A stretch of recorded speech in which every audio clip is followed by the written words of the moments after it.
আজকে আমি রান্না করব চিকেন কষা। তো কে কে খেতে ভালোবাসো কমেন্ট করে অবশ্যই জানাবে। আজকে কিন্তু আমি চিকেনটা পুরো রান্না করব শিলে মশলা বেটে, তারপরে তো তোমরা দেখতে থাকো চিকেনটা রান্না। তো এই যে মাংসটা ধুয়ে নিয়ে চলে এসেছি, এবার আমি আদা রসুন পেঁয়াজগুলো ছুলে নিয়েছি, এগুলো সব আমি শিলে বাটবো। তো দেখতে থাকো। তেল দিয়ে দিয়েছি, এবার একটু আলুটা লাল করে হালকা লাল করে ভেজে নেব। আমার আলুটা ভাজা হয়ে গেছে, এবার আমি আলুটা নামিয়ে নেব। তো এই যে আলুটা নামিয়ে নিয়েছি, আর মশলাটা আমি বেটে ফেলেছি বন্ধুরা, তোমাদেরকে বাটার এইটা দেখালাম না।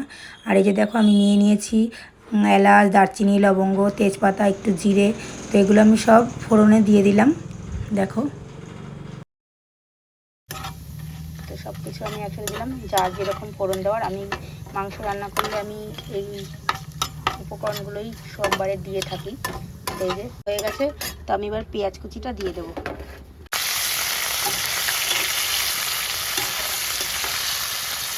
তো এইটুকু নুন দেবো, এই যে যাতে কালার আসে তার জন্য আমি এইটুকু চিনি দেবো, এইটুকুই চিনি দেবো, দিয়ে এবার নাড়িয়ে দেবো।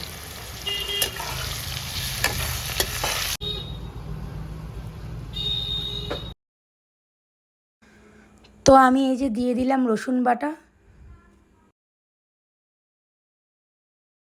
আমি দিয়ে দেব জিরে বাটা। তো জিরে বাটাটা দিয়ে আমি ভালো করে একটু নাড়িয়ে নিলাম। নাড়িয়ে নিয়ে এবার আমি দেব লঙ্কা বাটা। তো এই যে দেখো শুকনো লঙ্কা বাটা নিজের হাতে শিলে করে বেটে নিয়েছি। আজকে আমি পুরোটাই শিলে বাটা রান্নাটাই করব। তো এই যে চলো দেখতে থাকো। তো এই যে এবার দিয়ে দেবো হলুদ, একটু হলদি গুঁড়ো দিয়ে দিলাম, দিয়ে এবার ভালো করে নাড়িয়ে। তো বন্ধুরা আমি একটু টমেটো ঘষে দিয়েছিলাম, সেটা তোমাদেরকে দেখানো হয়নি। তো যাই হোক, আমি একটু স্বাদ মতো নুনও দিয়ে দিলাম, মানে লবণ। আর সব শেষে দেব আদা বাটাটা। আজকে আমি মাংসটা অন্যরকমভাবে করলাম, তো সব শেষে আজকে আমি আদা বাটাটা ব্যবহার করলাম।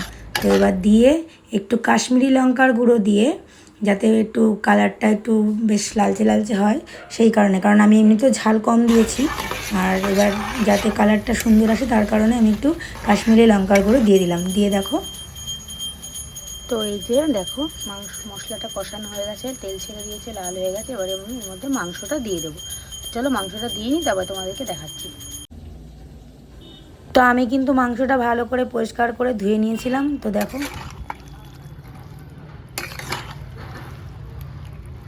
তো বন্ধুরা আমি মাংস বসিয়ে দিয়েছি। মাংস দেওয়ার জন্য আলুটা ভেজে রেখেছিলাম, এখন মাংসের মধ্যে দিয়ে দেব। তো আমি মাংসতে আলুটা দিয়ে দিয়েছিলাম, আর দেখো মাংস থেকে কিন্তু এটা পুরো জল ছেড়েছে। আমি কিন্তু কোনো রকম জল দেইনি।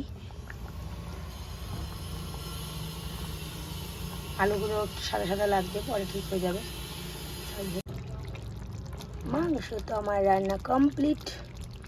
এবার আমি দিয়ে দিচ্ছি এর মধ্যে গরম মশলার গুঁড়ো। তো আমি এটা নিজের হাতেই বানালাম,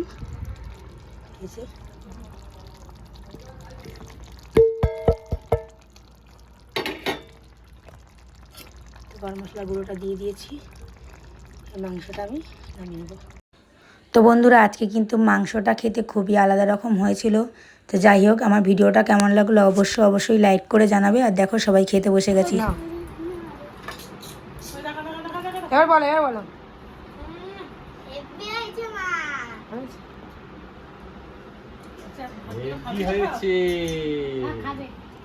মাংস কই তোমার? তোমার মাংস কই? তুমি তো খাওনি। আমরা সবাই দুপুরে এখন খেতে থাকি, তোমরা দেখতে থাকো। ভালো লাগলে লাইক করে দিও, কমেন্ট করে দিও। তো ততক্ষণের জন্য টাটা, ফিরে আসছি নতুন একটা ভিডিও নিয়ে।